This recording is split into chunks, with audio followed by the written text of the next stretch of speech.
nessa manhã, Senhor, venho, Senhor, te agradecer, ó Pai, pela presença nesse lugar. Venho te agradecer, Senhor, pela oportunidade, Senhor, de aprender a Tua palavra, de caminhar, meu Pai, nos Teus caminhos. Senhor, abre os nossos olhos, a nossa mente, tira, Senhor, todo bloqueio, todo impedimento.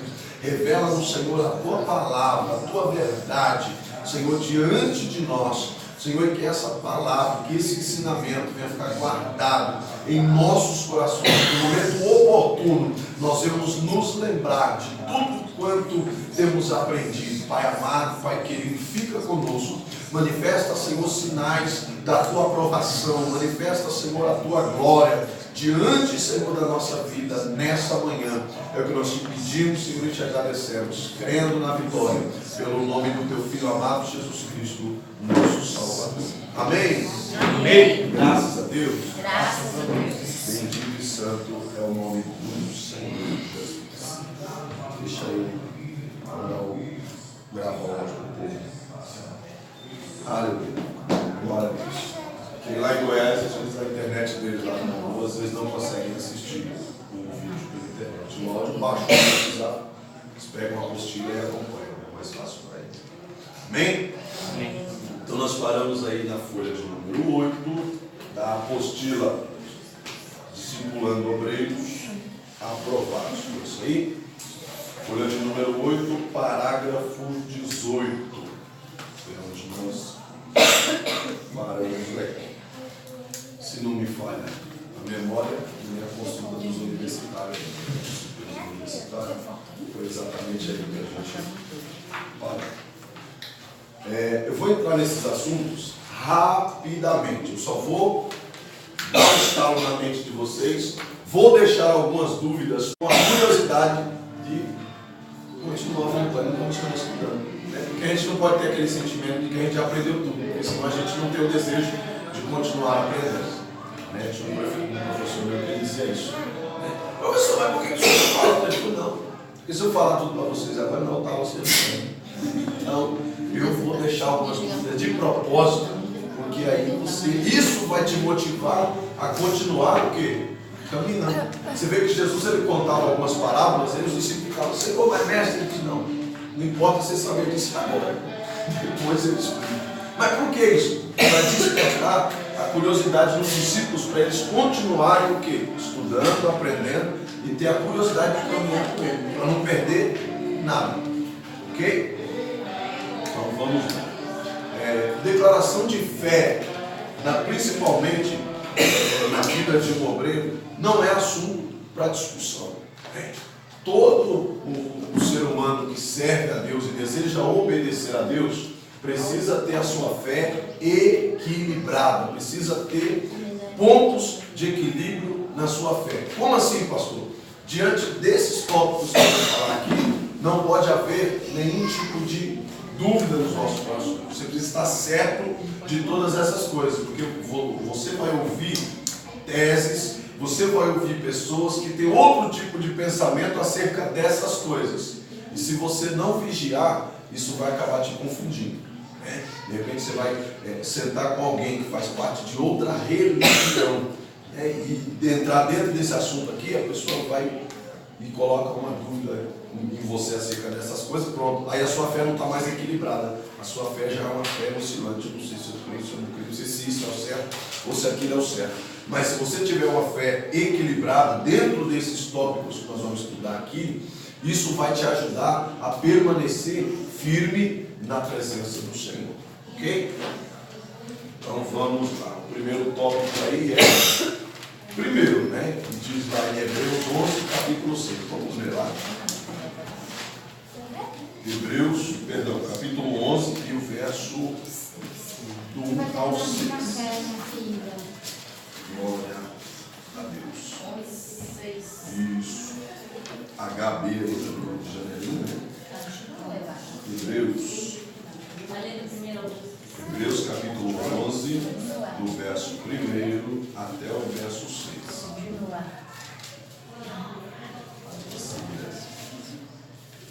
Hebreus 11, do 1 ao 6. Pode começar a ler. Ora, a fé é o firme fundamento das coisas que não se esperam, a prova das coisas que não se vê. Segura aí, segura aí. Então vamos lá. Ele já começa escrevendo o seguinte: a fé é o firme, ou seja, não tem variação, né? Ela é a fé. Quando eu digo eu tenho fé, então se eu tenho fé, eu creio independente da circunstância, ok? Quando eu digo eu creio, eu estou dizendo independente da circunstância, eu estou crendo, eu estou firme no que? No meu propósito diante de Deus, ok? Vamos lá. O segundo ponto aí, verso 2. Porque por ela os antigos alcançaram o testemunho. Porque por ela, Os antigos alcançaram o testemunho. verso 3. Pela fé, entendemos que os mundos, pela palavra de Deus, foram criados de maneira que aquele que se vê não foi feito do que é aparente. Pela fé de Abel, ofereceu a Deus maior sacrifício do que Caim, pelo qual alcançou o testemunho de que era justo, dando Deus testemunho dos seus dons, e por ela, depois de morto, ainda fala. Então, a Bíblia está dizendo que, né, a fé, ela equilibra tudo ao nosso redor, né, que por ela os antigos alcançaram aí salvação, alcançaram os seus propósitos diante de Deus. E Abel, a sua fé, por causa dela, a Bíblia diz que até depois de morto, o próprio Deus ainda testificou dele, o próprio Deus testemunhou dele. Por quê? Porque ele era uma pessoa de fé. Ok? Vamos lá. 5, né? Pela fé, Enoque foi transladado para não ver a morte, e não foi achado, porque Deus o transladara, visto como antes da sua transladação alcançou testemunho de que agradará a Deus. A Bíblia diz que pela fé que Enoque tinha em Deus, pelo compromisso que ele tinha com Deus, Deus o transladou, ou seja, Deus não esperou nem ele morrer, largar essa carne para poder subir aos céus, ou seja, Deus desceu e fez dele o quê? Transformou o corpo dele num corpo glorioso, para que ele pudesse viver no céu com Deus, né? Aquela mesma transfiguração que o corpo de Jesus sofreu, Deus desce e transfigura Enoque antes de morrer. Para entender isso, Deus pega o camarada, muda o corpo dele, da mesma maneira que esse corpo nosso não é próprio para viver dentro da água, né? A gente entra e tem uns minutos aí tem que sair, nós não podemos permanecer ali, porque esse corpo não foi feito, né, para viver dentro da água. Da mesma maneira, esse corpo foi feito para habitar aqui, para morar no céu. Nós precisamos de um corpo transformado, glorioso, antigravitacional, certo? Para quê? Para que vivamos em eternidade, louvando e engrandecendo a Deus. Então Deus desce e diz: Enoque, esse corpo não dá para você me acompanhar. Eu não vou esperar você morrer, porque a nossa amizade é muito forte e o meu desejo de estar com você é muito grande. Então agora eu vou transformar você e você vai subir. Transladação. Deus vem, transforma o corpo dele, diz: agora você não é mais daqui, eu vou te levar para lá. E Deus leva ele a morar com ele na no céu de glória com Deus. Ok? Vamos lá. Tópico 6. O verso 6.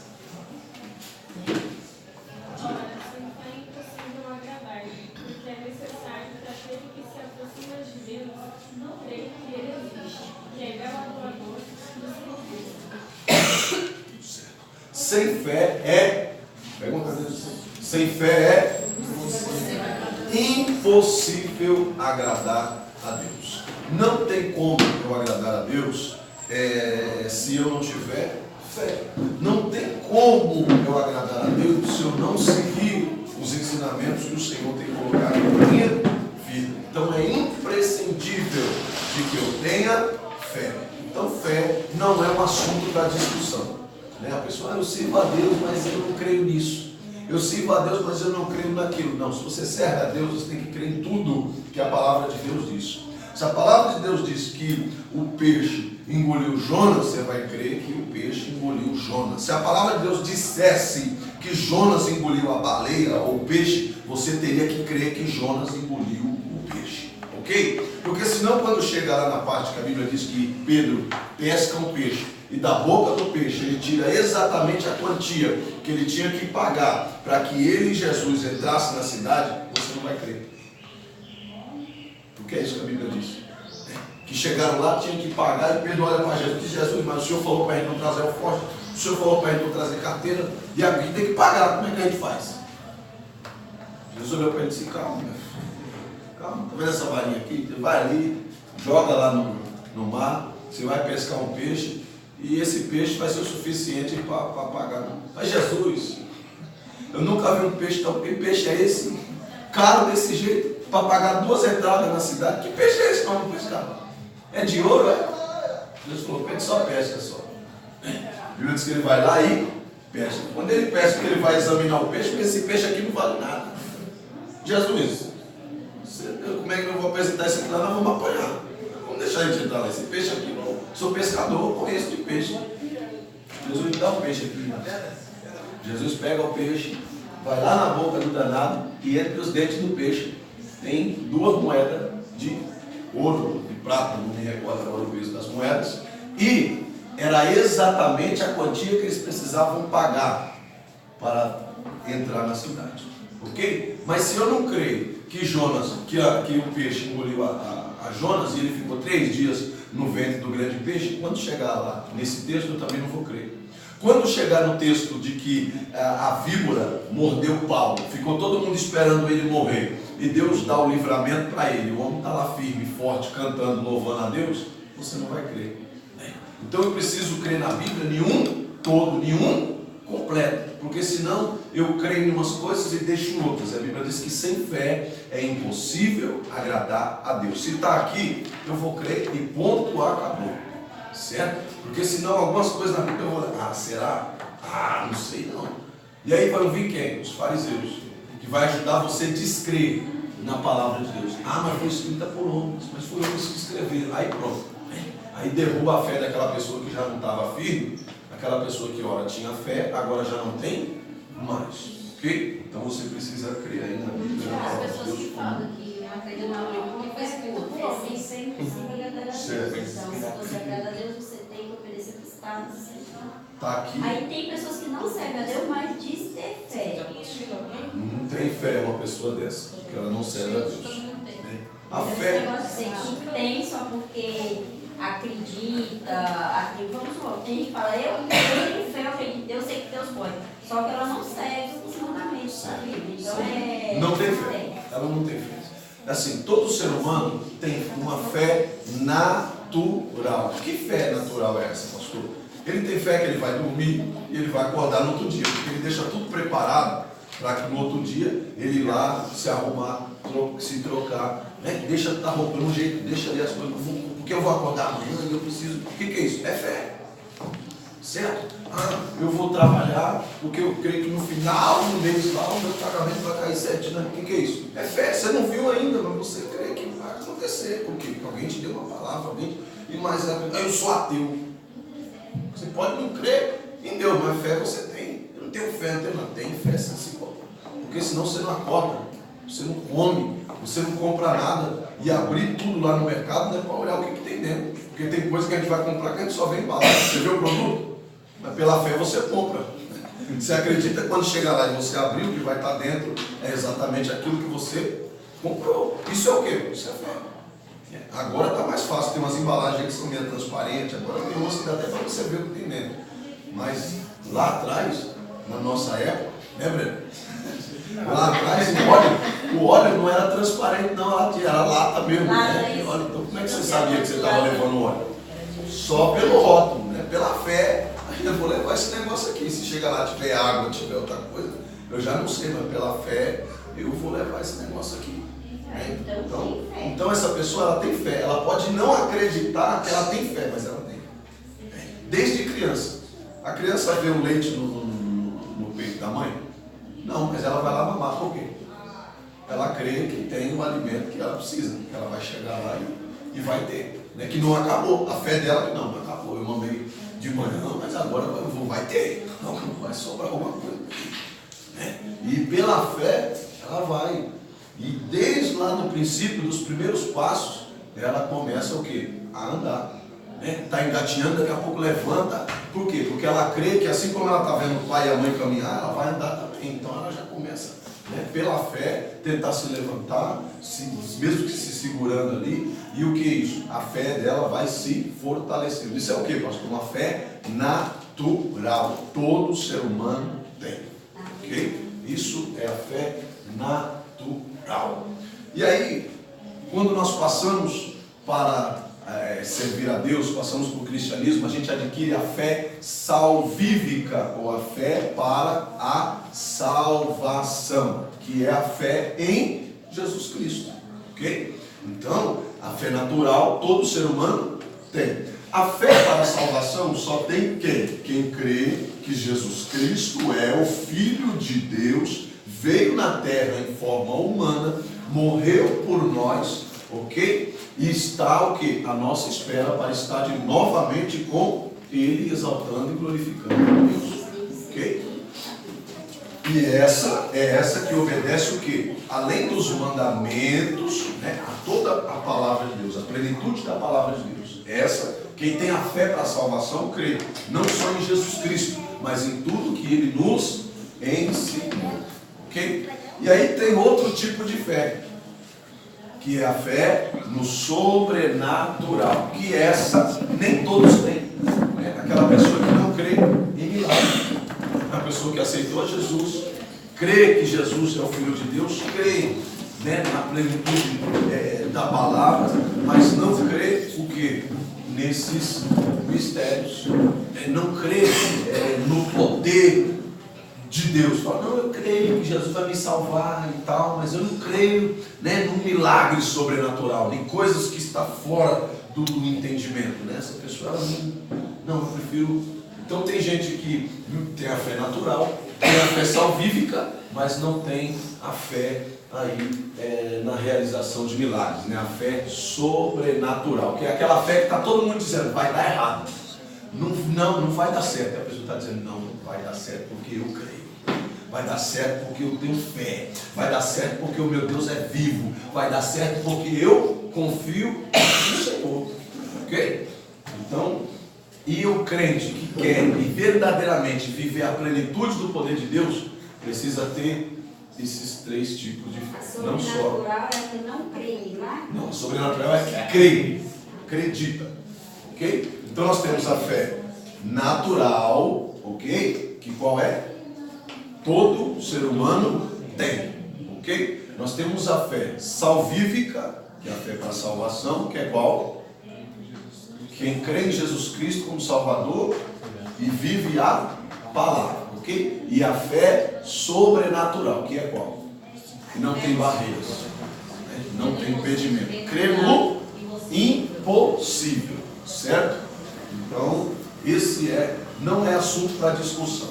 É o ponto de equilíbrio na vida do cristão.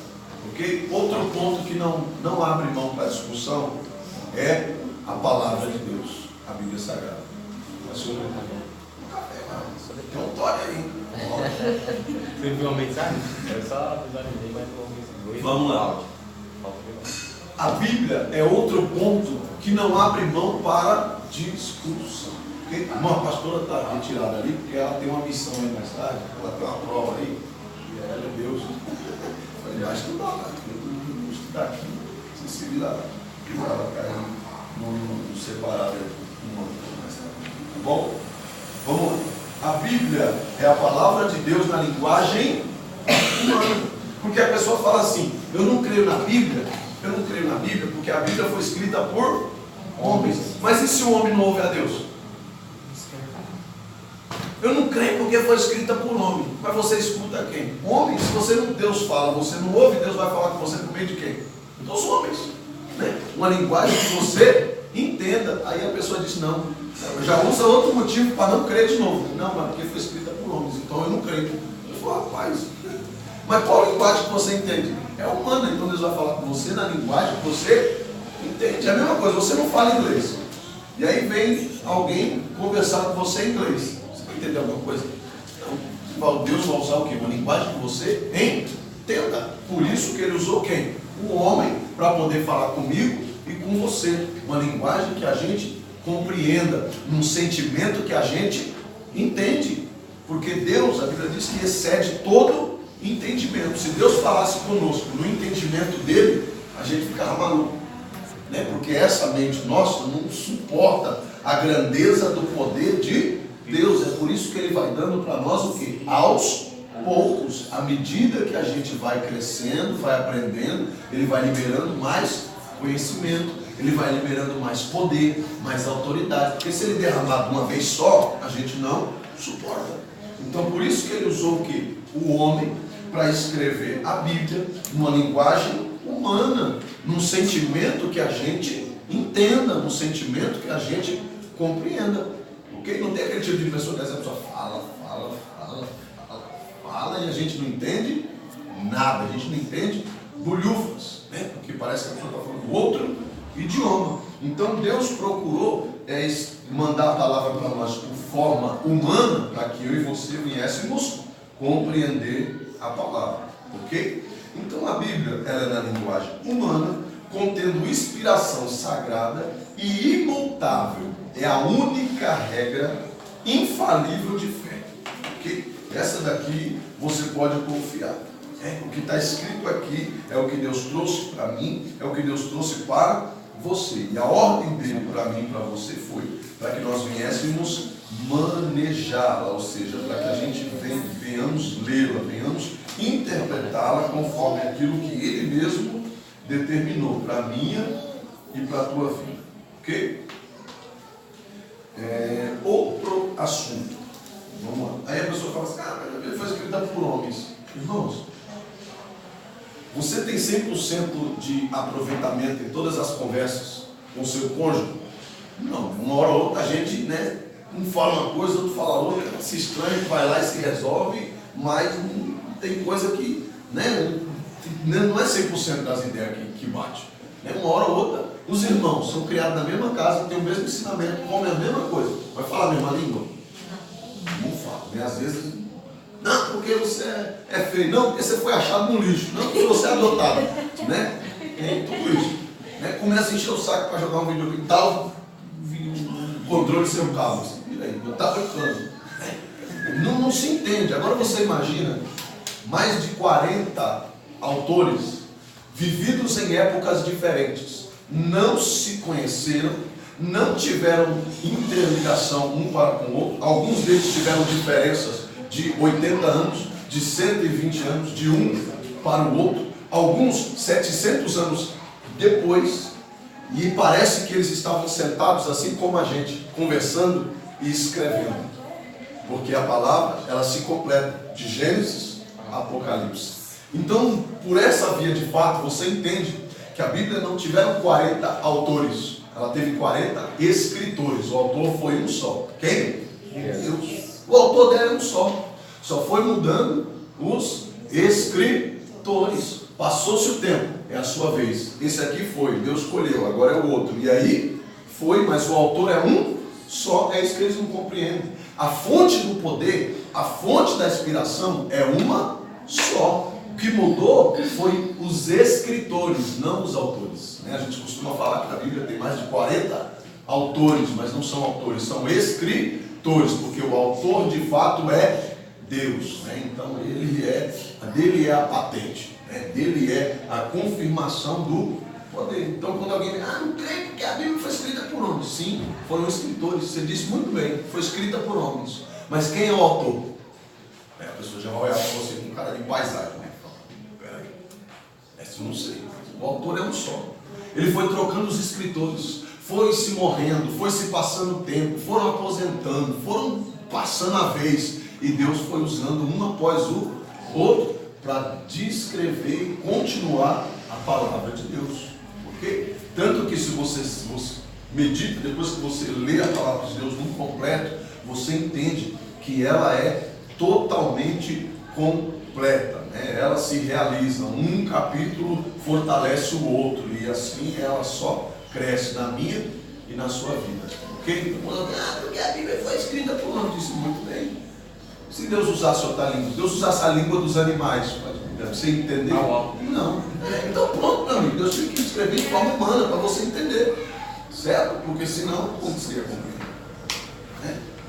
Vamos lá. E a gente já bateu na Bíblia escutando o zumbido do pernilongo. Como que Deus vai escrever? Inspiração, poder, revelação. Esse negócio não vai ficar aqui. Deixa que não vai. Então, o que acontece? A pessoa usa isso como desculpa para não seguir, para não obedecer e para não continuar fazendo. Sabe o que a pessoa? Mas a Bíblia foi escrita por homens. Para que usa isso como desculpa? Para não obedecer, para não fazer, para não seguir a palavra de Deus, para não continuar manifestando a glória da presença de Deus, para rejeitar o que? A correção do Senhor. A pessoa usa isso como desculpa para não obedecer a Deus. Ok? Ficou claro algum? Depois eu vou entrar no estudo, como eu falei, todos esses assuntos aqui nós vamos passar rapidamente, eu vou deixar dúvidas aí no coração de vocês, e depois essas dúvidas eu vou esclarecendo ao longo do estudo, porque cada tópico desse aqui depois a gente vai estudar a fundo, certo? Vamos lá. Deus Pai é outro ponto que eu preciso entender e compreender. Na terça-feira nós vimos que Deus é muito além de tudo isso que nós temos aprendido e entendido até hoje. Os irmãos que já estão participando aí na terça-feira, a gente sempre tem revelações na palavra, coisas que a gente lê, que a gente passa batido, que a gente nem percebe, a gente nem vê, certo?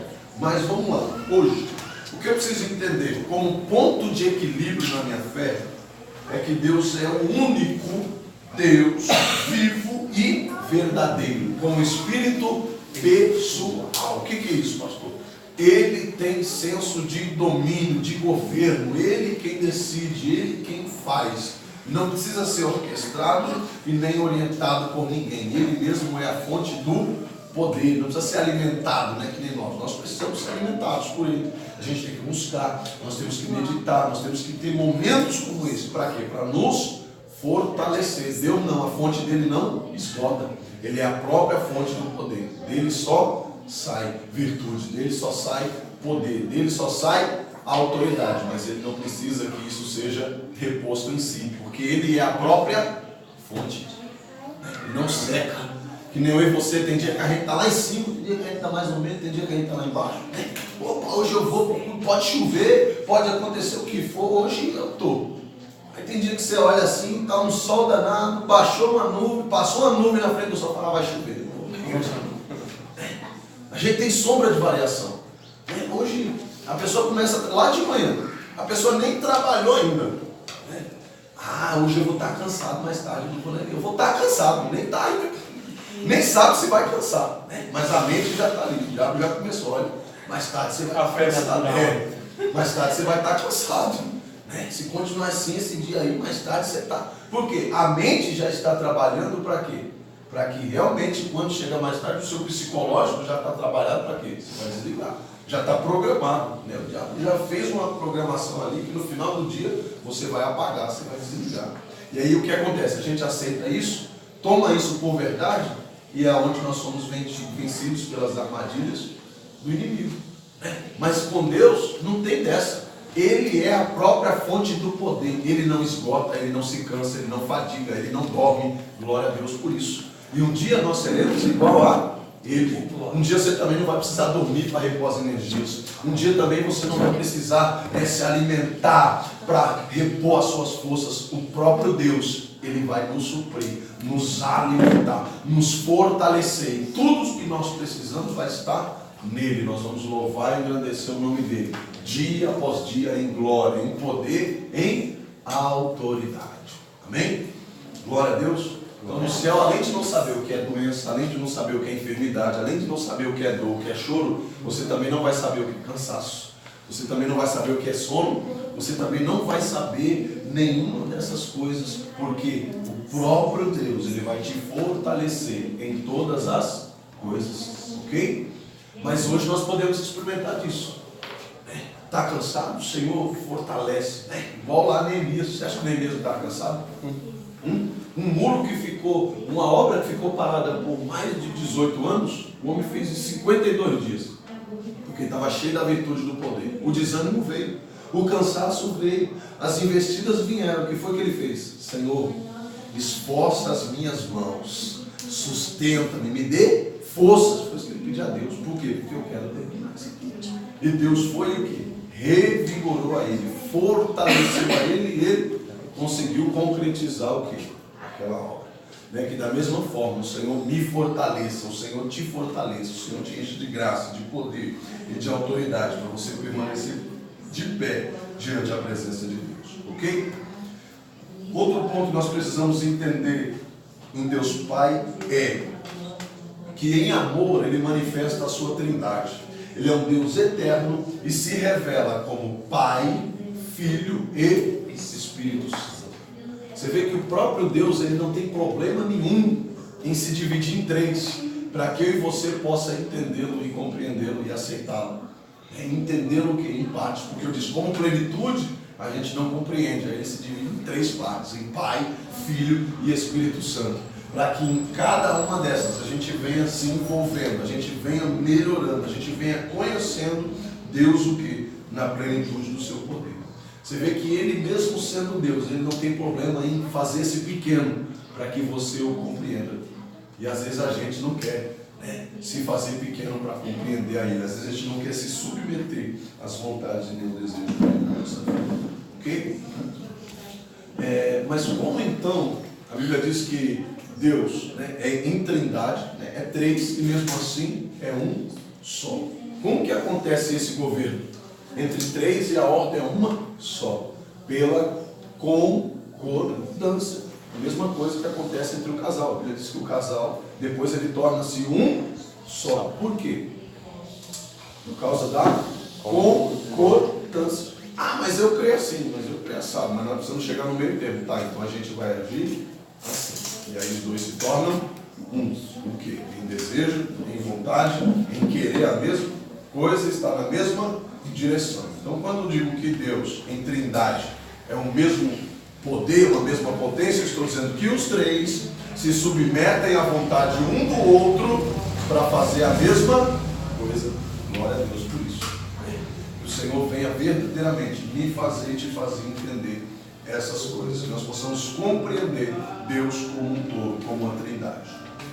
1 João, capítulo 5, a partir do verso 7, o que diz aí para a gente? 1 João, capítulo 5, verso 7 e 8.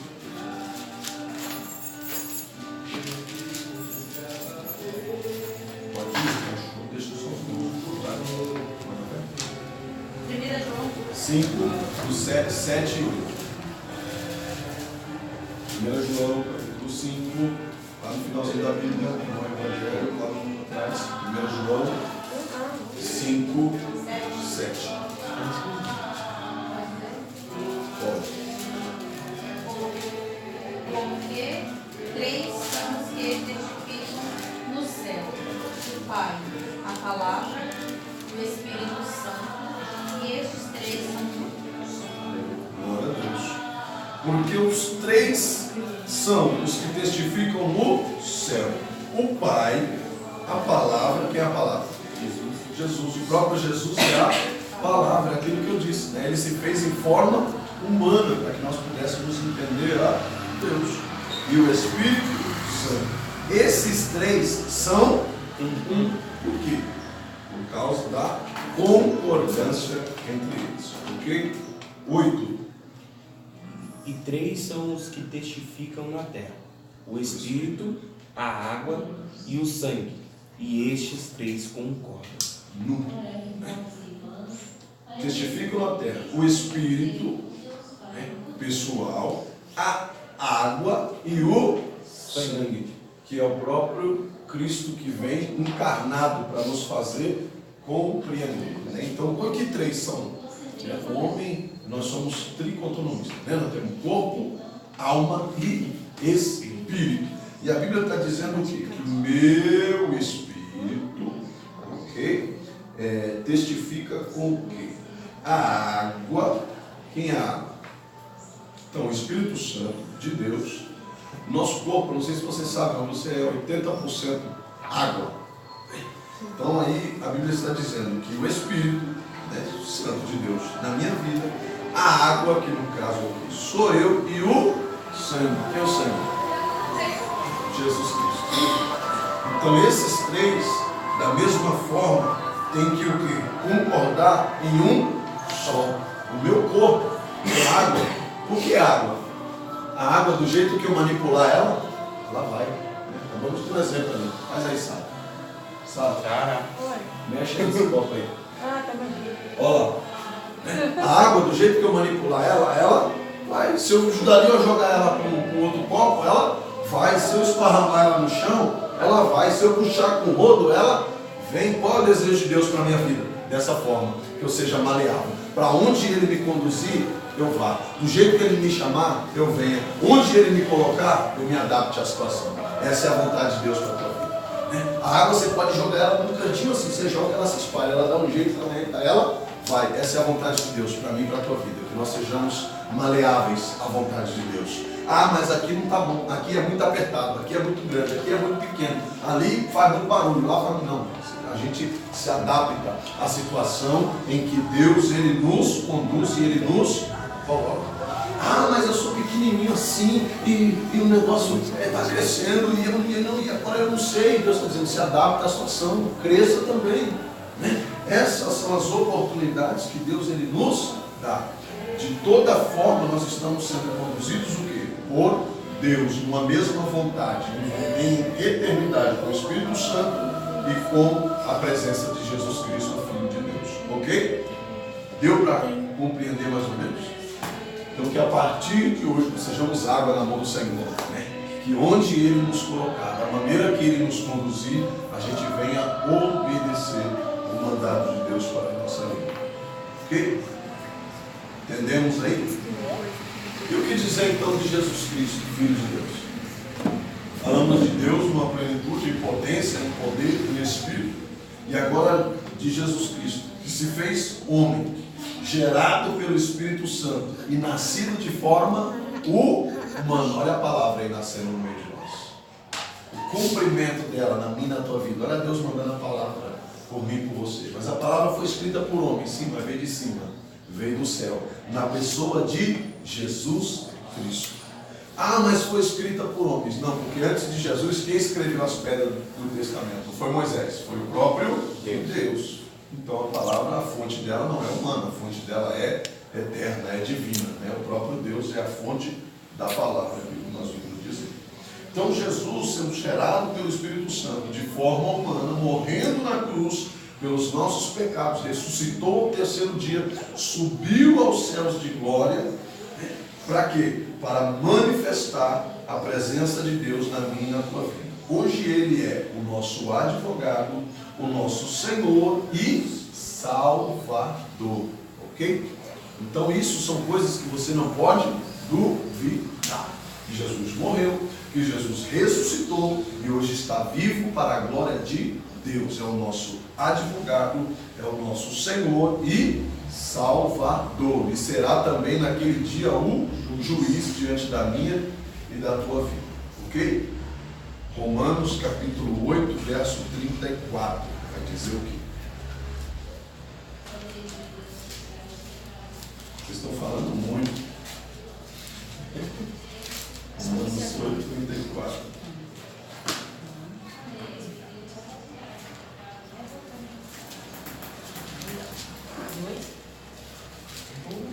Romanos capítulo 8, verso 34.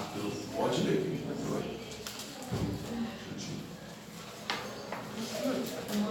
8:34. A Bíblia de Janelinha. Vendo, achou aí? Pode ler. Quem os condenará condenará? É Cristo Jesus quem morreu ou antes quem ressuscitou, o qual está à direita de Deus e também intercede por nós? Glória a Deus. Quem nos condenará? Condenará quem? Nós que servimos a Deus. Agora, quem pode condenar aquele que o próprio Deus amou? Quem nos condenará? Pois é Cristo quem morreu, Ele quem deu a vida por mim e por você. E antes, quem ressuscitou dentre os mortos, o qual está à direita de Deus e também intercede por nós. Dá para compreender? O próprio Filho de Deus intercedendo pela minha vida e pela tua vida. Dá para entender? Que dessa forma a grandeza e o poder de Deus se manifeste na minha e na tua vida para a glória de Deus. Amém? Certo até aí? Algum ponto? Quer esclarecer? Esclareça agora ou cale-se até a gente entrar no assunto de novo. Daqui a algumas aulas. Ok? E o que dizer então do Espírito Santo de Deus? Negativo. Certo. O que dizer do Espírito Santo de Deus? O que dizer? O que eu posso explicar hoje? O que eu entendo do Espírito Santo hoje? O que eu compreendo? Né? As pessoas falam assim, mas eu estou cheio do Espírito Santo. Nem conhece o Espírito Santo. Nem sabe quais são as vontades do Espírito Santo na vida dele. Né? Porque a vontade do Espírito Santo não é fazer de mim, de você, um palhaço de picadeiro. De andar em cima da corda bamba. Essa não é a vontade do Espírito Santo para mim na tua vida. Qual é a vontade do Espírito Santo para minha vida? Se eu tenho tanta intimidade com Ele assim, eu devo conhecer qual é a vontade dele para minha vida. O que essa amizade traz de benefício para mim. Nem essa pessoa diz que é cheia do Espírito Santo e nem conhece Ele. Não posso estar cheio de uma coisa que eu não conheço. Então primeiro eu preciso compreender quem é o Espírito Santo. Ele é o Paracleto, isso quer dizer, pastor, entre Cristo e Deus. Ele é a ligação entre o homem e Deus. Ele é a santidade de Deus, aleluia, na minha e na tua vida. Ele é a parte de Deus que dentro de mim e de você suscita, traz de volta a nossa origem pura, criada por Deus, lá no Jardim do Éden. Porque quando Deus criou a minha e a tua vida, nós éramos puros. O Espírito Santo veio para quê? Para fazer esse renovo, para nos trazer de novo a origem da criação em que o próprio Deus, Ele nos levantou, ok? Derramando sobre os cristãos, trazendo o quê? A graça, a virtude e o poder de Deus na nossa vida, despertando aquilo que foi feito lá na criação. Habita no meio daqueles que obedecem a palavra de Deus. Estava sobre Jesus em toda a sua trajetória. E o papel dele hoje é, para a igreja, trazer dons espirituais. Ele é o ajudador, consolador e intercessor, juntamente com o povo de Deus em Cristo Jesus. Ok? Quais são a evidência da presença na vida do cristão? Qual é a evidência de uma pessoa cheia do Espírito Santo? Dá um grito, dá um pulo, dá uma pirueta. Quais são? Os frutos. São eles que vão dizer se uma pessoa é cheia de Deus. Se a pessoa pula, roda, profetiza, dá pirueta, mas não libera perdão, não consegue caminhar com Cristo, não consegue obedecer a palavra, uma pessoa dessa nunca foi cheia do Espírito Santo. Está cheia de certezas, está cheia de si mesmo, mas não está cheia de Deus com toda a certeza. Porque profetizar a gente aprende, pular, rodar, gritar, girar, a gente aprende. Agora fruto só gera quem está no Espírito. Glória a Deus. Fruto só gera quem está no Espírito Santo de Deus. Porque passar disso, a gente é igual a figueira seca. Está bonita. Quem olha de longe disse, nossa, que coisa maravilhosa. Profetiza que é uma benção. Prega que é uma benção. Mas não gera fruto. Não serve para nada. Qual que foi o desejo de Jesus quando viu a figueira seca? Vai cair, vai morrer. Por quê? Porque não serve para nada. É bonita, é frondosa. Quem olha diz, nossa, tudo que fala acontece. Mas e daí? Porque a ordem vem de quem? Vem de Deus. A profecia não é minha, é dele. É ele quem fala, é ele quem faz. Ele usou a jumenta para profetizar. Eu não posso me vangloriar disso. O que vai fazer de mim uma pessoa aprovada por Deus são os frutos que eu estou gerando. Isso sim vai fazer diferença. Ah, mas é aquilo que a gente estava conversando antes de começar. Ah, mas eu sou isso, faço isso, não faz nada. Quem faz é Deus. Enquanto Jesus estava em cima do jumento, o jumento fazia parte da Trindade. Porque onde Jesus passava em cima do jumentinho, o jumentinho também ia recebendo as honras. Ele ia sendo tratado. Jesus descia do jumentinho, alguém pegava ele de lado, escovava o jumentinho, dava banho, dava de comer, dava água para o jumentinho. Jesus desceu de cima dele e não voltou mais. Pegaram o jumentinho, colocaram para carregar carga. Vai carregar peso igual os outros. Vai ter que trabalhar igual os outros. Não vai servir para mais nada, a não ser para carregar peso.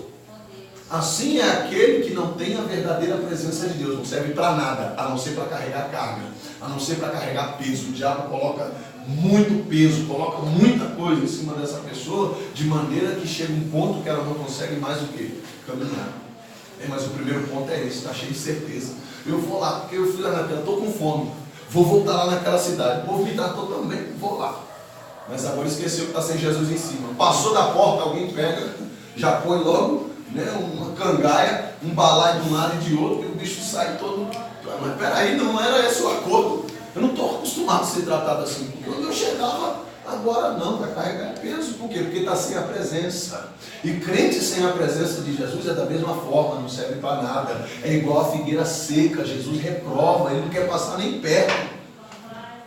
Porque Jesus, quando olhou e disse: quando eu passar aqui de novo, eu não quero mais ver essa figueira na minha frente. Assim é crente, sem a presença de Deus. Jesus não quer passar nem perto, porque não foi isso não. Disse: eu vou para. Ele amaldiçoou a figueira. A Bíblia diz que quando eles voltaram, ela já tinha secado, já estava caindo por terra.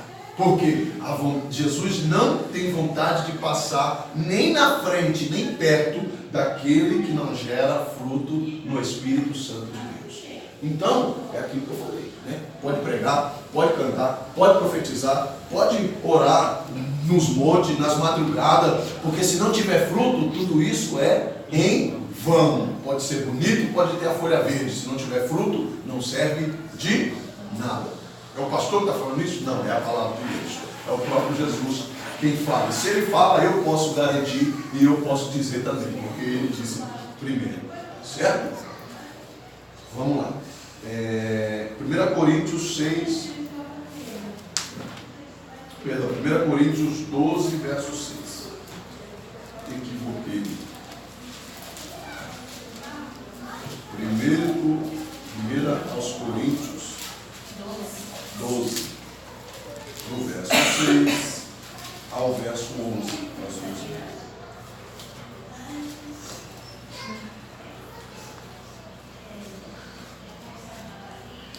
Eu vou ler os versículos aqui e vocês vão ler até 11.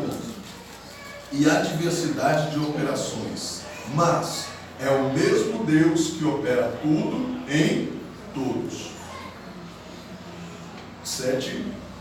Mas a manifestação do Espírito é dada a cada um para o que for útil. Segura aí. O que é? Para que Deus me dá poder? Para que Deus me dá autoridade? Para mim ser útil. Para mim ser útil. Então, se eu não for útil, eu não sirvo para nada. Se eu não for útil, aquilo que Deus derramou sobre a minha vida não tem validade. É igual uma nota de cruzeiro hoje. É uma nota? É. Mas tem valor? Não. É a mesma coisa o crente sem a presença, sem manifestar os frutos do Espírito. É uma nota, é uma potência. Alguém olha e diz: meu Deus, mas não tem mais valor. Você olha aquela pacoteira assim de cruzeiro e você fala: estou rico. Mas aí quando você olha, você fala: ih, é cruzeiro, não tem mais valor. Perdeu o quê? A validade. É assim aquele que não tem a graça e nem a potência de Deus sobre a sua vida. Ok? Vamos lá. 8. Porque há um, pode ler. Porque a um, pelo Espírito, é dada a palavra da sabedoria, e a outro, pelo mesmo Espírito, a palavra do conhecimento. 9. E a outro, pelo Espírito, a fé, e a outro, pelo mesmo Espírito, os dons de curar. Bom, essa fé que ele está falando aí é a fé. Qual que é a fé, você acha que ele está dizendo? Nem todos têm. Mesmo sendo cristão, não tem esse tipo de fé. A fé sobrenatural. Aquela fé dos discípulos. De chegar diante do homem e dizer, olha, me dá uma esmolinha aí. Pedro dizer, não temos ouro nem prata, mas o que nós temos, meu amigo, isso aí vai mudar a tua vida. E o que é que você tem? Jesus Cristo. Em nome dele. Levanta aí, anda. Você vê todos os discípulos fazendo isso? Não, porque não são todos que têm esse tipo de fé. Essa fé é o próprio Deus quem desperta em nós. A fé de fazer e de operar milagres e maravilhas. Ok? Então essa fé sobrenatural também é um dom. Os outros dois tipos de fé a gente pode correr atrás e adquirir. Agora essa daqui é um dom que é dado pelo próprio Deus. Ok? Segue aí.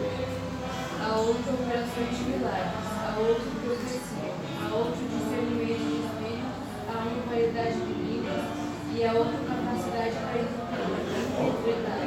Então você entendeu que nem todo mundo, que aí a Bíblia coloca o falar em línguas na mesma condição de quem prega, na mesma condição de quem louva. Então falar em línguas não é condição de quem é batizado pelo Espírito Santo, nem de quem tem intimidade com ele. A pessoa pode ser cheia do Espírito Santo e não falar em línguas estranhas, ok? Porque línguas estranhas também é um dom de Deus. E às vezes a pessoa fala, você não fala em língua, você não é batizado, você não tem o Espírito Santo. Não, tem nada a ver uma coisa com a outra. Falar em línguas é um dom, da mesma maneira que o dom de curar, que o dom de profetizar, que o dom de pregar e que o dom de louvar. Todo mundo prega? Não. Todo mundo louva? Não. Todo mundo ora e acontece maravilha? Não. Da mesma maneira também todo mundo não é obrigado a falar em língua. Você quer eu ficar doido? Alguém dizer, fala em língua aí agora.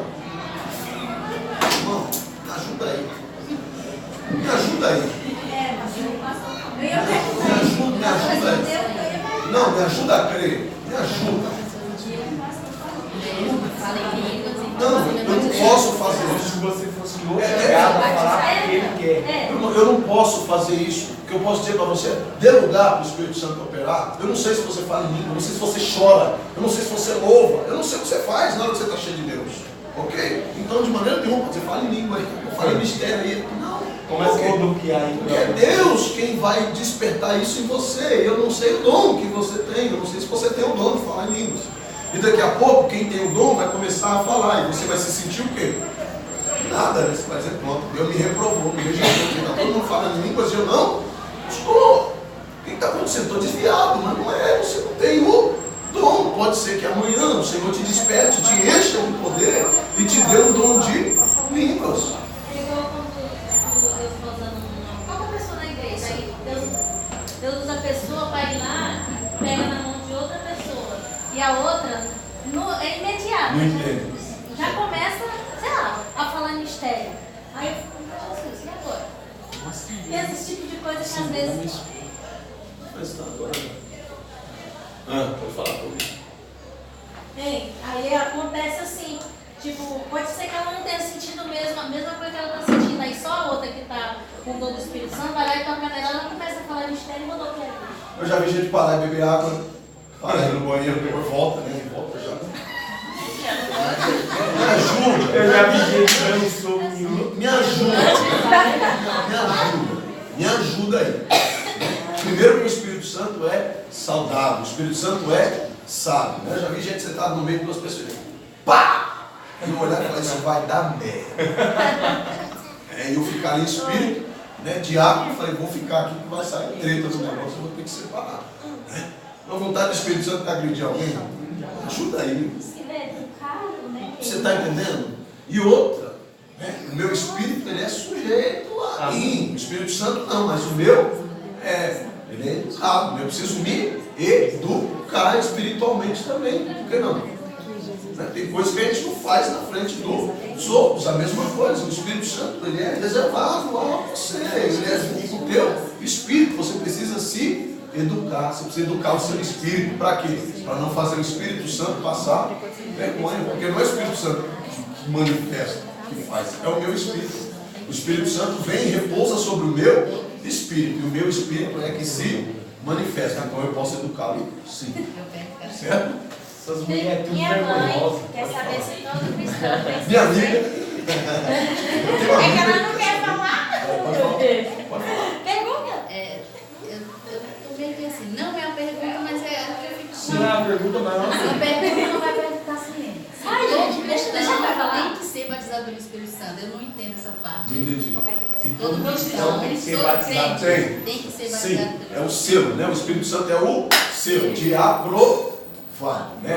É como o selo do Inmetro, né? Tem uma pecinha lá que foi confeccionada e agora ela passou no certificado. Não, tá aprovado. Então o Espírito Santo é a mesma coisa. É o selo de aprovação de Deus sobre a minha vida. É o que eu estou explicando. Mas o que é uma pessoa ser batizada com o Espírito Santo? É isso que eu estou dizendo. É essa pessoa que gera esses frutos. Então ser batizado com o Espírito Santo não é eu sair batendo palma e sair botando. Isso não é. Isso é pessoal. Cada pessoa tem um tipo de sentimento. Tem gente que só chora. Tem gente que louva. Tem gente que canta, né? As pessoas misturam muitas coisas. Às vezes É. tem que falar em língua. João Batista já falava. Tem pessoas que falam em língua que nem é batizado. Só que também tem pessoas que é batizado e E não não falam. fala em língua. Aí fica João na Batista dúvida. já Entendeu? falava. Após depois produzir frutos dignos de É o, arrependimento. isso, é Isso. o que dá a entender que você é batizado Sim. ou não, os seus frutos. O primeiro indício de que a pessoa é batizada com o Espírito Santo é o quê?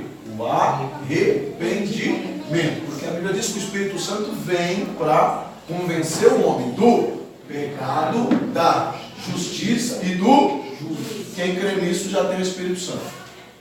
Eu ia fazer uma pergunta em particular, mas ela vai perguntar.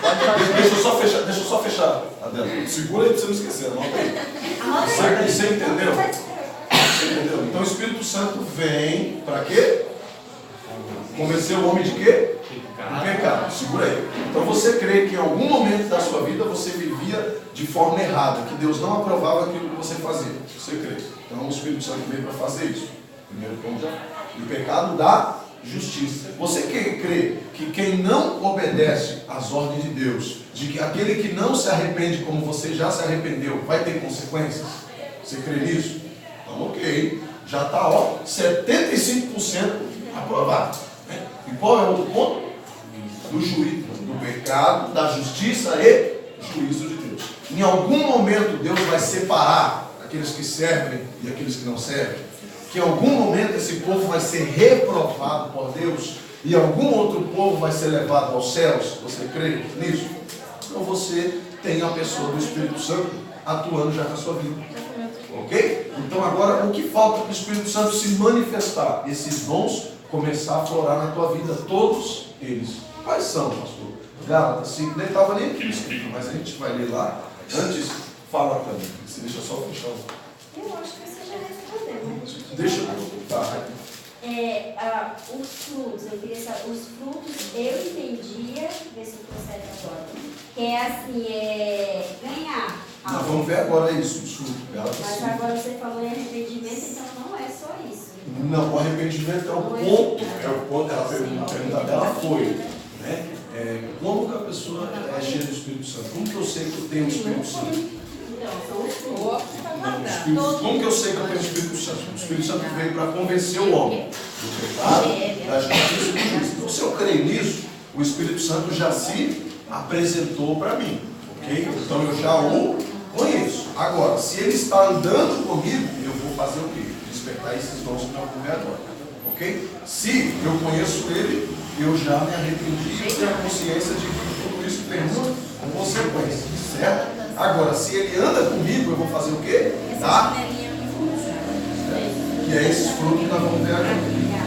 22. Vamos ver a partir do 19 para a gente entender. Gálatas 5, verso 19. Esses aí são os frutos da carne, os frutos que são reprovados pelo Espírito Santo de Deus. Quem produz essas coisas, o Espírito Santo passa longe. É o tipo de árvore infrutífera que Jesus olha e não quer passar perto de novo. E que são o quê? As obras da carne são manifestas, as quais são prostituição, impureza e lascívia. Essa prostituição não é só aquela em que o homem se deita, né, com uma mulher de forma errada, fora do casamento, fora do relacionamento. Não. essa prostituição aqui, além dessa, tem outra representação.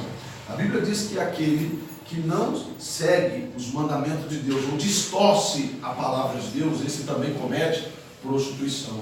Ele volta a adoração que era para Deus para outras coisas. Então é também um tipo de prostituição. Por quê? Porque Deus nos chamou para ter um relacionamento com Ele, um casamento com Ele. Quando a gente rejeita isso para viver outros desejos, é também uma forma de prostituição. É a mesma coisa, né, do homem que larga a mulher para se deitar com outra, ou vice-versa, da mulher que deixa lá o esposo para se deitar com outra. É a mesma situação. Deus coloca isso na mesma condição, ok? Então vamos lá. A prostituição, a impureza, a lascívia, né, que é aquela sensualidade, a pessoa que tem, né, desejo de chamar a atenção dos outros para si de maneira indecente.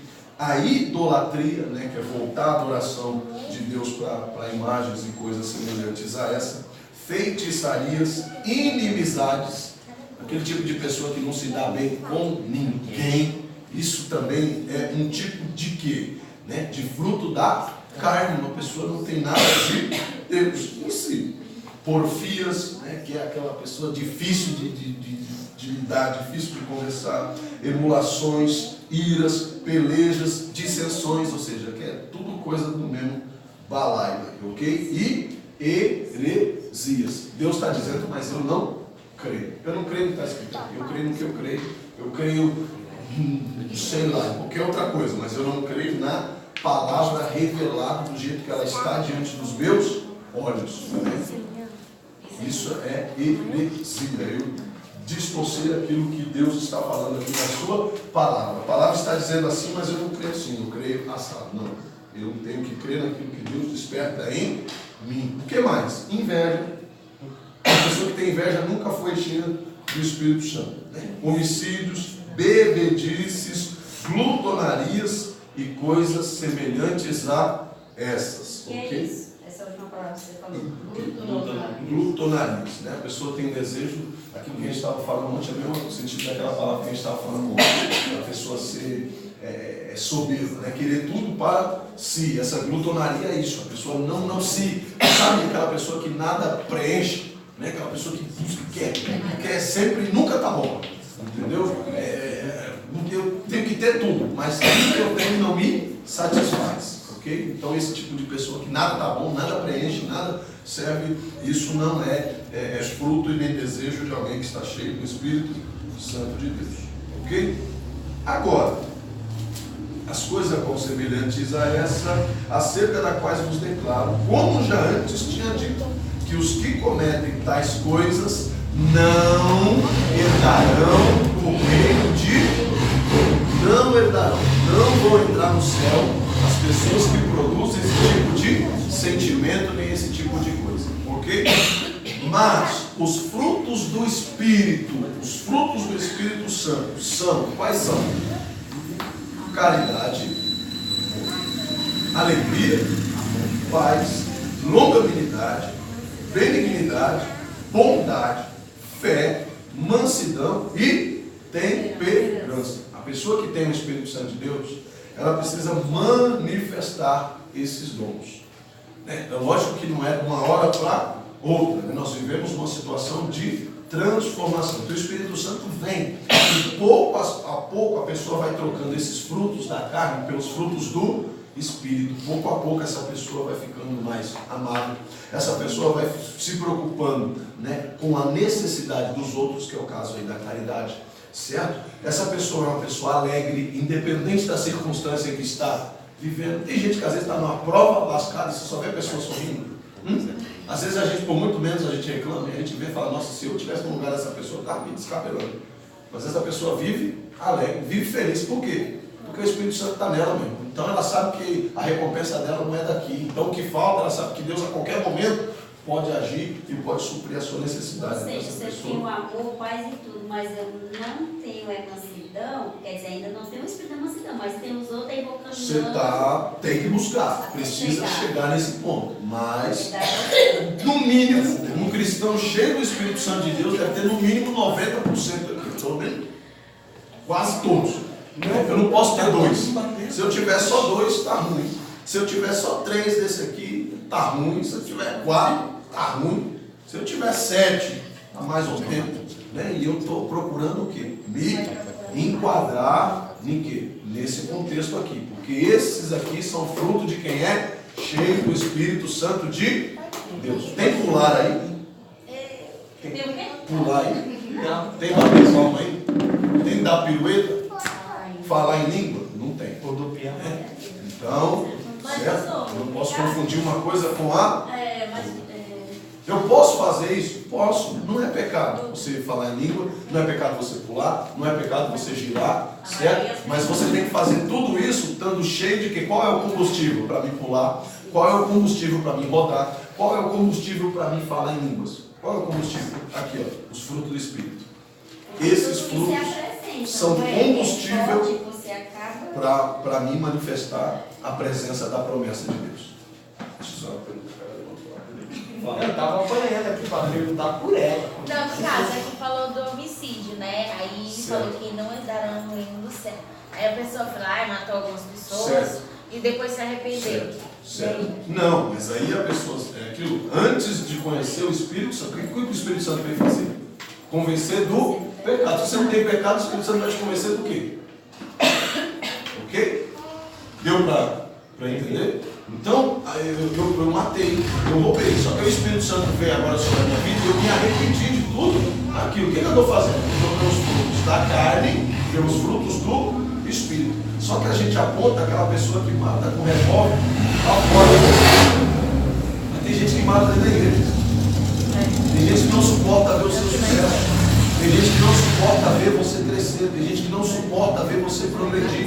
E te lança a palavra de maldição para te jogar para baixo. Você não prega com isso. Você não canta com isso. Você não para aí. Você não tem futuro. São homicidas dentro da casa de Deus. Glória a Deus que aqui não tem. Se aparecer, nós mata. Pega na mão de Jeová. Por quê? Porque está errado, está fora da palavra. Homicida. Critica aquele que mata com revólver, mas não tem misericórdia dos irmãos. Não pratica o amor, não pratica a justiça de Deus. A Bíblia diz que esses tais não herdarão o reino de Deus. E quando a Bíblia fala de homicida, logo quer apontar aquele que está lá fora. Mas a Bíblia é para eles ou a Bíblia é para nós? Então Deus não está falando com eles, Deus está falando conosco. Glória a Deus. Glória a Deus. A palavra do Senhor diz, ele fala com o seu povo. E o meu povo, que se chama pelo meu nome, 1 Crônicas 15, a partir do verso 7, se o meu povo, que se chama pelo meu nome, ele não está falando com o ímpio, ele está falando conosco. Se o meu povo, que se chama pelo meu nome, se humilhar, e clamar, e orar, e se converter dos seus maus caminhos, então eu ouvirei dos altos céus, perdoarei os seus pecados e sararei a sua terra. A Bíblia é para nós, não é para eles. Eles não conhecem, eles não vivem, eles não leem. Nós lemos, nós vivemos e temos a obrigação de praticá-la e vivê-la. Ok? Então Deus está falando assim com homicida, esses que estão escondidos aí no meio do povo de Deus, esses que estão dizendo que estão cheios do Espírito Santo, estão profanando o nome do Senhor, estão levando heresia para o povo. Não lê Bíblia, não ora, não consagra a vida, e aí chega diante do povo, da glória, irmão, tem que ser cheio de Deus. Tem que manifestar da glória, fale mistério aí. Não se consagrou, não conhece o Espírito Santo, não tem intimidade com o Espírito Santo, está sendo hipócrita, está usando de heresia para manipular o povo. E muitas vezes o povo vai no embalo. Certo? Talvez está no meio daqueles que não vão ser conhecidos, que falam que estavam na casa do Senhor pregando, mas não. Senhor, eu pregava, eu cantava. Muitos eu levei para lá. Tem gente aqui, essa pessoa que acabou de entrar aí, foi eu que preguei para ela. Eu que evangelizei essa pessoa. Eu disse muito bem. A pessoa aprendeu direito. Mas você não. Sabe ensinar, mas não sabe. Ganhou o mundo inteiro, perdeu a sua. Aparta de mim, porque eu não te conheço. Eu não sou seu amigo. É aquilo que nós. Deus falou conosco aqui ontem. Eu não tenho amizade com você, não tenho intimidade com você. Você não vai entrar na minha casa, você não vai morar comigo. Porque eu não te. Senhor, mas eu passei madrugadas e madrugadas do ninguém. A minha presença que não foi. Não adianta nada eu dobrar o joelho, ficar 2 horas de joelho, levantar do mesmo jeito. Eu já falei isso. Eu já falei isso aqui. Não adianta. Qual é o princípio de eu descer? Não é eu me prostrar e me ajoelhar. O conceito de eu descer é eu me submeter à vontade de Deus para a minha vida. Eu passei 2 horas me ajoelhando, mas Deus me manda perdoar. Eu disse, eu não quero perdoar assim, né? Então eu não desci nada. Eu fiquei 2 horas de joelho. Eu só castiguei o meu joelho. Eu só castiguei o meu joelho, mas eu não fiz a vontade às de vezes a Deus. pessoa fala nessa sentido que você está falando. Ah, mas eu tenho minhas atividades na madrugada. Aí, tipo, eu quando eu converso com alguém, eu sempre tenho que citar aquilo. Todos os dias eu estou na madrugada com Deus. Eu preciso fazer isso? Quem tem que saber que eu estou orando? Quem vai me recompensar por isso? É Deus.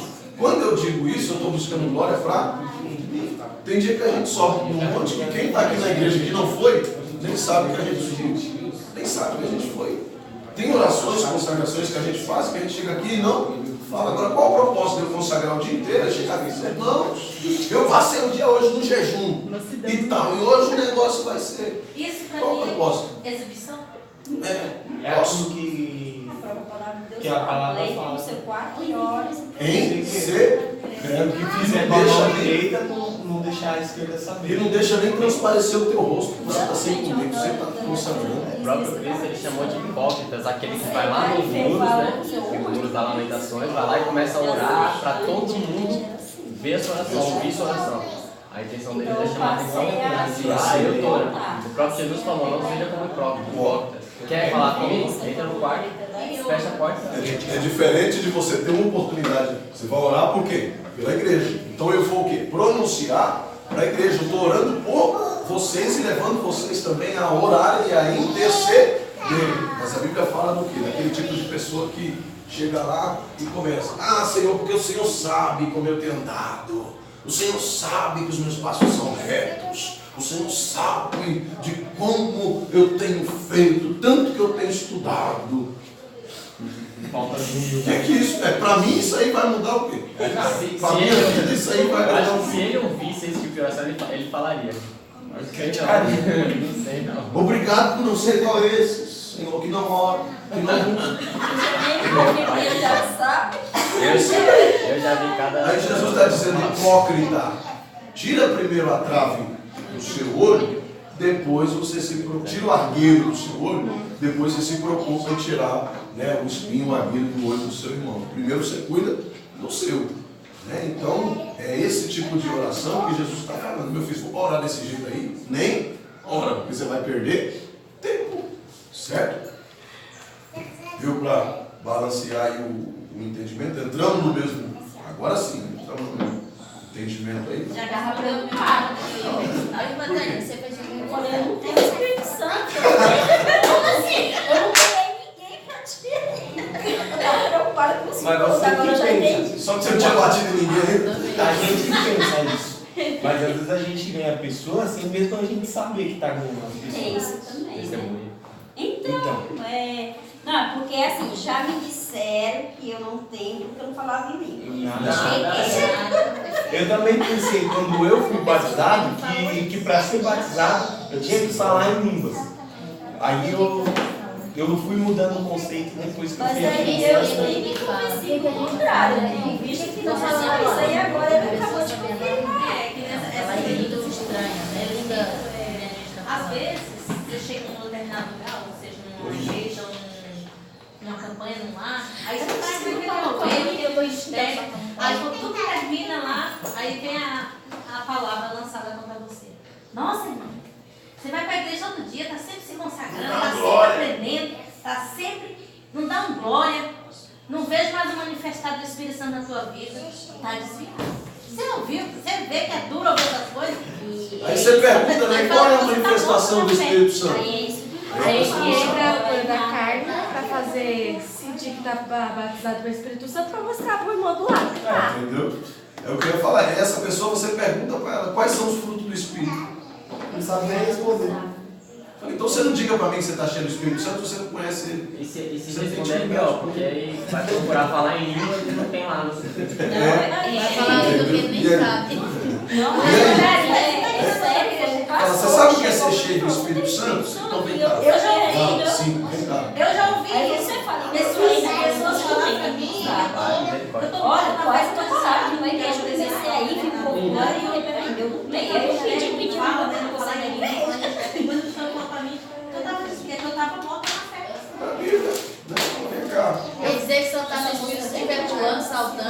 Tem gente que faz parte da festa e não come bolo. Tem gente que não come bolo, tem gente que não come churrasco. Mas não está fazendo parte da festa? Tá, é a mesma coisa. O Espírito Santo, a manifestação de uma forma ou de outra, é só uma cereja do bolo. Esconde outros. Não. Está precisando, alguns estão precisando mesmo. É que eu estava falando, fazer que eu É o que mais está Mas a gente escuta mesmo. o pastor já, não o que foi pregar, já entrou a palavra falando. Entendeu? Eu senti falando de Jesus. Mas deve ser uma música no coração. Eu corri de santidade, você nem sabe se era.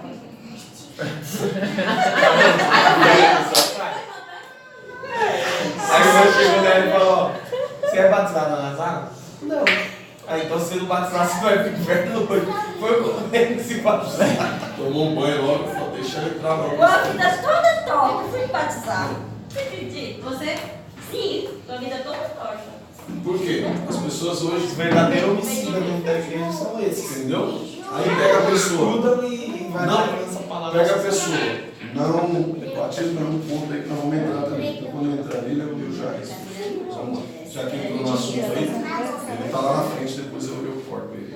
Então, o que é o batismo? O batismo é a condição de arrependimento. João Batista já dizia, eu estou batizando vocês como em situação de arrependimento. Para me batizar, eu preciso do quê? Estar arrependido do que eu vivi uma vida de pecado. É só isso. Okay? Qual é a condição que Jesus imputa para o batismo? Crer no Senhor Jesus e se arrepender. Essa é a condição batismal. Não tem outra, ou qualquer outra condição para batismo que foi colocada pelo homem. A condição colocada por Deus foi crer no Senhor Jesus como Salvador. Ok? Essa foi a condição dada por Deus. Crer no Senhor Jesus como Filho de Deus e estar arrependido dos seus pecados. Essa é a condição para se batizar. Qualquer outra condição além dessa foi colocada pela igreja, cada uma em particular. Nós temos aí uma questão social aí que hoje algumas igrejas não batizam a pessoa se não é casado no cartório. Mas às vezes a pessoa não é casada no cartório, mas vive há 15 anos. A pessoa às vezes é casada no cartório, vive um ano, se separa. 23 anos. Né? Então, o que acontece? Né? Mas aí, para casar, precisa da autorização de uma ou de duas pessoas? De uma e de duas. A palavra do Senhor diz que nós temos que andar em concordância. Então os dois precisam querer. E se um não quer, como é que faz? Vai matar? Não, aí não mata o que não quer, pastor, porque aí a Bíblia diz que aí a pessoa está livre para servir. Uma vez, minha mãe foi para uma determinada igreja e para ela se batizar, falaram para ela que ela tinha que largar o meu pai na igreja, porque meu pai não queria casar. Esse foi o conselho que eles dão, porque você não pode. Mas para me salvar, então, se o marido não quer casar, larga ele. Larga ele, Deus vai preparar outro. Isso é conselho, irmão, de homem de Deus, de mulher de Deus. Isso é conselho de homicida. Isso é conselho de quem está matando vida, está acabando com a família. Presta atenção, rapaz. Isso é conselho. Se você tem um bom relacionamento com o seu cônjuge, né? Você não apanha. Você é uma pessoa que é bem tratada. Você vai largar a pessoa porque a pessoa não decidiu ainda casar com você. A pessoa não tem o mesmo entendimento que você. Você vai jogar a pessoa no lixo? Porque a salvação ela é individual. Você não precisa que o outro queira que você seja salvo. Você precisa que Jesus queira te salvar. É isso que você precisa. Então, se a salvação é individual, por que é que eu vou amarrar o batismo da pessoa no querer do outro? O batismo, por acaso, é mais importante do que a salvação, do que morar no céu? Não. O batismo é só cumprimento da justiça. E se o próprio Jesus disse que a salvação é individual e que em algum momento, quando ele raiar nas nuvens, vai estar dois numa cama, vai subir um e vai ficar o outro. Vai estar dois trabalhando, um do lado do outro. Deus vai levar um e vai deixar o outro. Por que é, então, que eu vou amarrar o batismo de alguém no cônjuge? Pastor, por causa da lei, tem que estar de acordo com a lei. E eu concordo. Mas o que é que a lei diz hoje? A lei diz hoje, né? Uma pessoa em união estável, o que é isso? Uma pessoa que tem uma convivência com alguém, mora com alguém, ou tem um relacionamento com alguém, e esse relacionamento é estável. A pessoa não está um dia com um dia com outro, um dia com outro. Não. O relacionamento dela é com essa pessoa. Eles são vistos pela sociedade como uma família. A lei hoje me diz que essa pessoa tem os mesmos direitos de uma pessoa que é casada em cartório. Ah, mas não foi lá, não fez nenhum papel de declaração estável. Não precisa. A lei no Brasil hoje determina que essa pessoa que vive em união estável tem as mesmas condições e direitos de uma pessoa que é casada em cartório. O que mudou? Papel. Aí o pastor vem dizer, não, eu quero papel para me poder batizar você, eu quero a certidão. Tá bom. Qual foi a certidão que Deus deu para Adão e Eva? Jesus foi lá e disse, passa no cartório depois, né? Deus disse, olha, eu fiz aqui, Adão, agora essa é mulher, sua companheira, agora você passa no cartório. E aí você pega lá o registro, você pega o carimbo, porque você vai viver com ela. Não, irmão, a palavra de Deus foi o que valeu para eles. Aquilo que Deus determinou para eles é o que valeu, é o que tinha prioridade. A palavra do homem, quando Adão olha para Eva e diz, essa agora é minha mulher, essa agora é osso do meu osso, eles casaram naquele momento. Aquela determinação dele foi o que diz que eles estavam o quê? Casados. Certo? Então o que vale mais é a minha palavra, é aquilo que eu faço. Porque está cheio de gente aí que tem uma certidão guardada na gaveta e traindo, adulterando, se prostituindo. Está cheio de gente aí com aliança no dedo, dormindo com outros, se escondendo nas espreitas, indo nos motéis aí da vida. E alguns, infelizmente, eu digo isso com dor no coração, alguns, infelizmente, carregando uma Bíblia e dizendo que serve ao Senhor, subindo nos altares, enganando o povo, usando o quê? Está tudo certo, ninguém está vendo. Eu tenho a lei, eu tenho o documento, eu tenho... E aí? E a vida? Está como? E os frutos? Acho que esses não são chamados nem de homicídio, eles são chamados de suicídio. Suicídio. Tá matando assim mesmo. É a fé no papel, né? Não. Jesus. Como nós cremos no batismo? Nós cremos no batismo numa condição, que nem eu disse, né, de arrependimento. O batismo numa condição que a pessoa precisa ser imergida, ou seja, mergulhada nas águas. Ok? Então essa aí é a condição batismal para a minha e também para a tua vida. Ok? Alguma questão aí a ver do Espírito Santo ou do batismo? Alguma dúvida? Tá tudo pode O falar. casamento, nós já conversamos aqui. Ela quer saber. Aí ela tava falando, eu não sou casada. Ela disse que eu sou casada, porque eu casei na igreja católica. Certo. É válido esse casamento? Tipo, eu sou separada agora, mas Você é separado ou você é casado? era casada. Ela é. O papel diz que você é casado, né? E hoje você convive com essa pessoa? Não. Nem tem desejo de conviver com essa pessoa.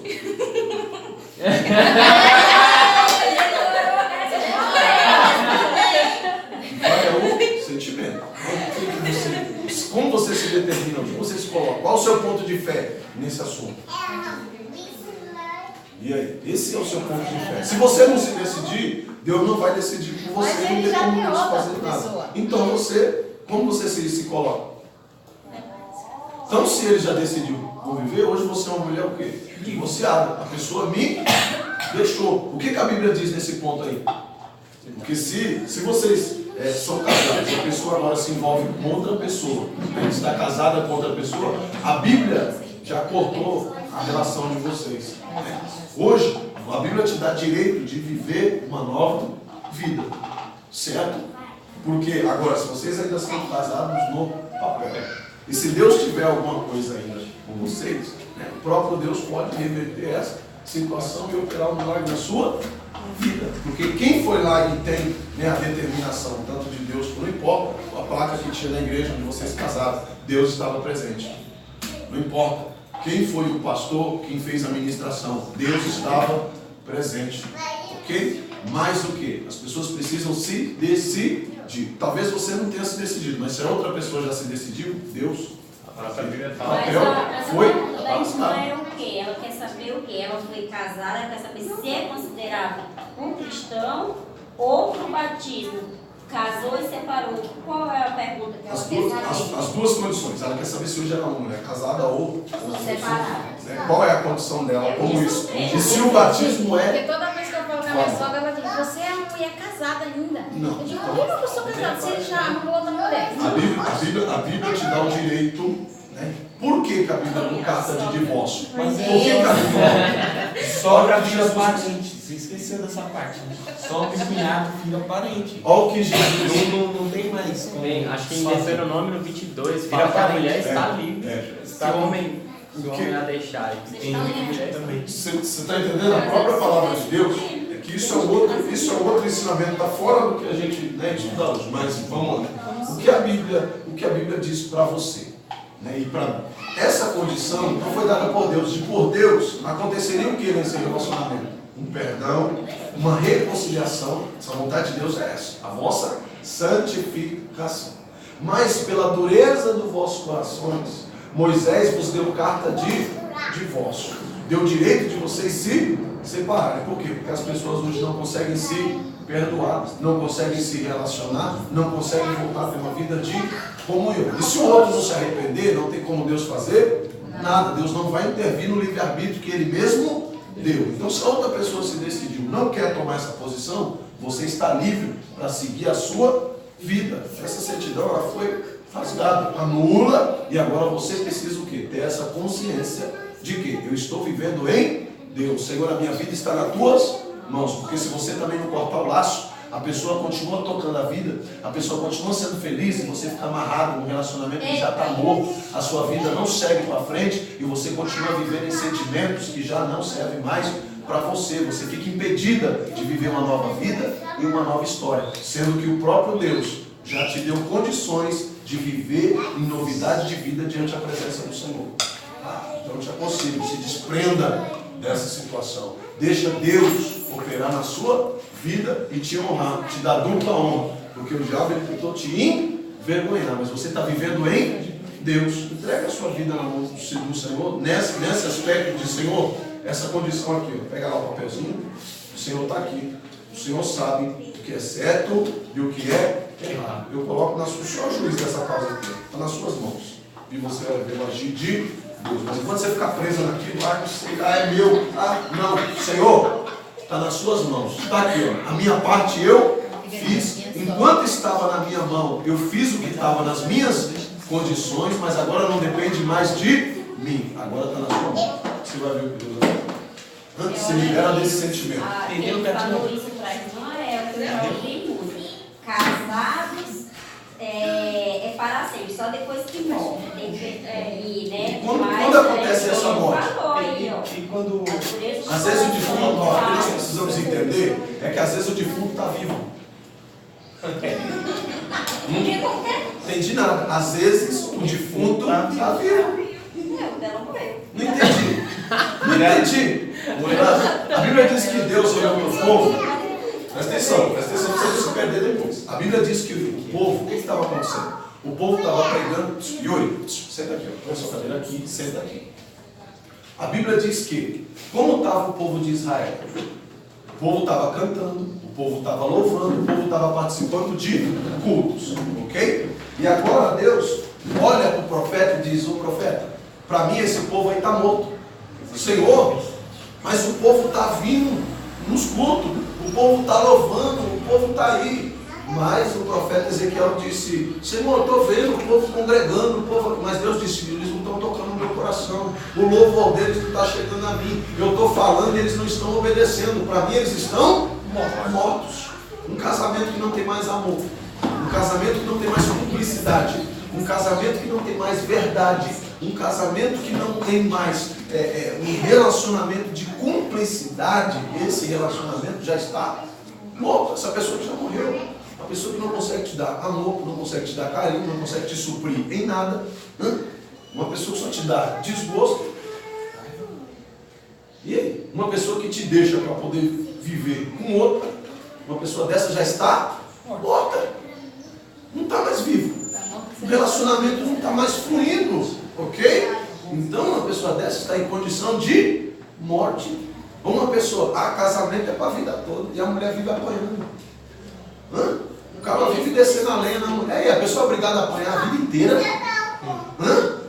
Que casamento da desgrama é esse? Que vontade de Deus é essa? Que você fique todo dia com o olho roxo? Essa é a vontade de Deus? Lógico que não, uma pessoa dessa já está morta, porque ela não está vivendo em Deus. E a Bíblia diz que aquele que não está em Deus está morto. E além de estar morto em Deus, também não está te fortalecendo naquilo que você Necessita. Então essa não é a vontade de Deus para a tua vida.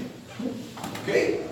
Que deve ter uma cuidado com as palavras para não matar, mas nesse caso que você está falando, conhece uma pessoa que é serva do Senhor e deve com o marido separado dentro da casa, mas é mais mulher só porque ele concorda com a separação. Mas já está separado. Mas ó, ela é serva do Senhor, mas o homem dá mais na mesma o homem cama. trai a torta e a direita. E eu falei isso para Já tá ela, bom. um dia eu perguntei para ela, já perguntou para Deus se é isso que Deus quer, se isso é para Deus, se isso quer nessa situação de casa, se é casamento. Eu não estou matando ela falando Não, isso, né? você está falando de Também Esse conheço um relacionamento rapaz já que tá está bem. nessa condição. A mulher já está com outra pessoa, só que eles dormem na mesma casa, na mesma cama. Mas não tem um Mas não tem relacionamento mais. Rafa, Não falei, é não. desagradável mais, Senhor, isso? Isso não é mais desagradável a Deus do que uma Já não situação é mais de um casamento. comunhão? Não é mais. Ah, mas está vivendo junto porque é a aparência. Só quem está vendo vocês casados são as pessoas de fora. Mas o que interessa? O que interessa é o humanamente. E às vezes nesse caso nem vê, porque tá todo mundo vendo que o cabo atrás e a mulher atrás. Então, e aí fica mal visto, né? Fica mal visto, porque aí a confiança, o amor. fica mal visto, porque as pessoas não vão ver como pessoas que estão divorciadas. Vão dizer, ó, tá traindo. Tá bagunçado. Porque não relacionamento. Entendeu? O que é mais bonito de se fazer? Assume cada um a sua condição, olha, não é por aí, vamos orar, entregar na mão de Deus e cada um toca o seu barco, ponto, acabou. Por quê? Porque já morreu, está morto. Certo? Mas a condição original de Deus é o quê? É a família. Mas se um dos dois saiu do propósito, se um dos dois está morto, se está ali no comecinho, você está vendo que a pessoa vai lá, ora, consagra, busca, ora, jejua pela pessoa e tal, e vai. Mas chegou um ponto que a pessoa já se decidiu, essa pessoa também tem um livre-arbítrio. E se ela decidiu não viver mais com você, Deus não vai matar essa pessoa por conta disso. É igual aquele, Certo? Por quê? Porque essa pessoa já está morta para Deus. aquele caso que eu te falei, pastor, da pessoa lá no serviço que eu tinha falado. Sim. E aí eu falei daquele estudo que a gente teve no encontro de casais para ela, expliquei para ela como que era. Aí ela entendeu e viu que realmente o que Deus queria não era isso, a vida que ela estava levando. E ela não é decisão. Glória a Deus. Porque a palavra de Deus, ela tem o quê? Virtude, ela traz poder e autoridade para mim, para você tocar a nossa vida. Ok? Então a primeira coisa que uma pessoa nessa situação precisa fazer é o quê? Orar a Deus. Pedir uma direção ao Senhor. E Deus é aquele que vai direcionar os planos e os sonhos dessa pessoa. Né? É lógico que a pessoa, eu discuti, não estou legal, e você fala, não, meu irmão, aguenta a tua prova. Você vai orar, baixa a bola, um dos dois, né? O dia que um está muito lá em cima, o outro desce um pouquinho e vai convivendo. Estou falando aqui de uma situação ao extremo. A pessoa já tem um relacionamento duro, né? Já descobriu que a pessoa está traindo, a pessoa não quer mais estar naquele relacionamento. Né? A pessoa não se posiciona. Ou a pessoa é uma pessoa que agride, é uma pessoa que ofende, é uma pessoa que bate, que humilha. Então, meu irmão, pula fora. Né? Com toda a autoridade de Deus, eu te digo isso. Agora, uma pessoa que é bem tratada, uma pessoa que é bem cuidada, uma pessoa que é suprida. Ah, mas não casou comigo, não quero. Mas não, meu irmão, misericórdia. Deus está cuidando de você. Aí larga esse aí porque não quer casar. Aí arruma um bonitinho que vai lá com você no cartório, arruma um bonitinho que vai lá e casa no papel, mas aí chega em casa e diz, agora eu tenho direito. Agora eu tenho direito de fazer o do Tá no meu nome, eu vou fazer o jeito que eu quero. Por quê? Porque tem um papel, é o pastor mandou. E aí? Você acha que o pastor vai entrar? Você acha que o pastor vai entrar na sua frente depois para apoiar no seu lugar? É ruim. É ruim. Para te orientar de maneira errada, tem muita gente, mas ninguém quer passar a sua prova. Ninguém quer estar no seu lugar. Viu? Depois ainda é perigoso abrir a Bíblia e dizer, não, meu irmão, mas a Bíblia diz que o casamento é um só. Você devia ter orado para Deus prometer logo. Mas na hora não foi esse o conselho que deu. Né? Então nós precisamos primeiro pedir um direcionamento de Deus. Quem tem o seu cônjuge, quem tem a sua família, vive de maneira boa, vive de maneira ordenada, ore e peça a direção a Deus. Peça para Deus fortalecer o seu casamento. Peça para Deus fortalecer a sua família. Peça para o Senhor dar direção para o seu esposo, para a sua esposa. Peça para o Senhor colocar as coisas no eixo no meio da sua família, para que não chegue a esse ponto. Né? Se você convive com uma pessoa que ainda não se decidiu, que não se direcionou, peça ao Senhor que toque o coração dessa pessoa. Porque um dia você também não serve a Deus. Um dia você também não buscava o Senhor. Então entregue a Ele os teus caminhos, confia nele, e Ele tudo fará para minha e para a tua vida. Ok? Ficou alguma dúvida nesse assunto aí? Se ficou. Já está. Já está, gente. Não vale para quem não está e procurar o que não recebe. Então, assim, Para quem ainda vai procurar um relacionamento, quem é de procura Deus um não jeito. pode pegar um que não é de Deus para casar, que não dá certo. Não dá Mas quem certo. já está, aí faz o que ele está falando. Entendeu? Você veio para a igreja, aí você tem uma pessoa conservação que vai largar, vai te buscar. Não, né? Mas se você agora está na presença de Deus, está buscando um relacionamento, você vai buscar onde? No boteco? Vai buscar onde? Nos bairros? Não, né? Vou buscar alguém em Deus.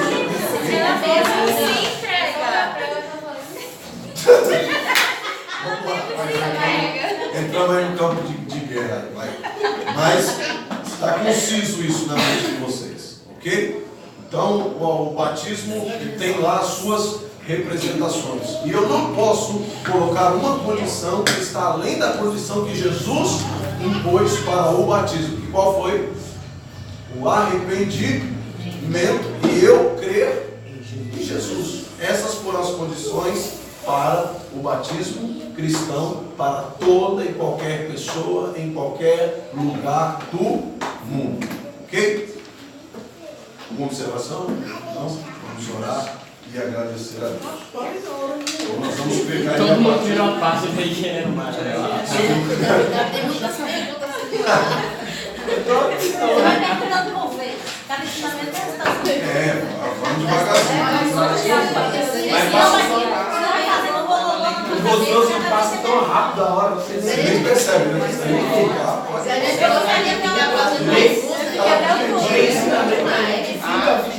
Cara, não passa. Só dá vontade de ir embora. Dá sono.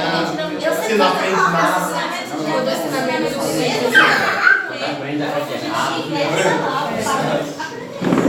Vamos orar. Agradecer a Deus. Podemos agradecer ao Senhor por Deus nos feito, Deus nos proporcionou. Amém? Pastor, a hora. Senhor Deus e Pai, nós te glorificamos, Senhor, por essa vida da tua casa, pela tua palavra, Senhor, pela revelação, Senhor, que nos dá. Abre nossa mente todos os dias mais. Desperte desse Senhor, meu Pai, o aprendizado da sabedoria, Deus, espera nós em cada dia mais forte, através da palavra. Que a cada dia mais Deus vai se diante do teu poder, diante da tua misericórdia, Ó Pai querido, Pai amado, o Senhor fortalece, nos coloca, Pai amado, no Senhor que aprender mais de ti, Pai. Não mora um pouco, apenas mais oração, Senhor, Pai. Que venhamos ter essa comunhão a tua escola, que venhamos estar, Pai, nos filhos, Pai, a buscar a tua presença, que venhamos estar mais assim, a te agradar, que venhamos estar mais assim, a buscar a tua graça, Pai, assim nos alegrar, perante a tua presença. Ó, graças a Deus, coloca as mãos, Pai, colocar em suas mãos, e que venhamos, Pai, a cada dia de Deus, Pai, colocou o Senhor em programa preparado para cada um de nós. Isso que pedimos, amém.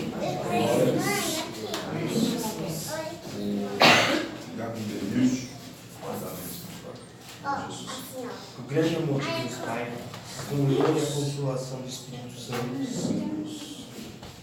que o amor de Jesus Cristo esteja sobre todos nós, a face da terra, hoje e para todos sempre. Amém. Graças a Deus. Primeira vez.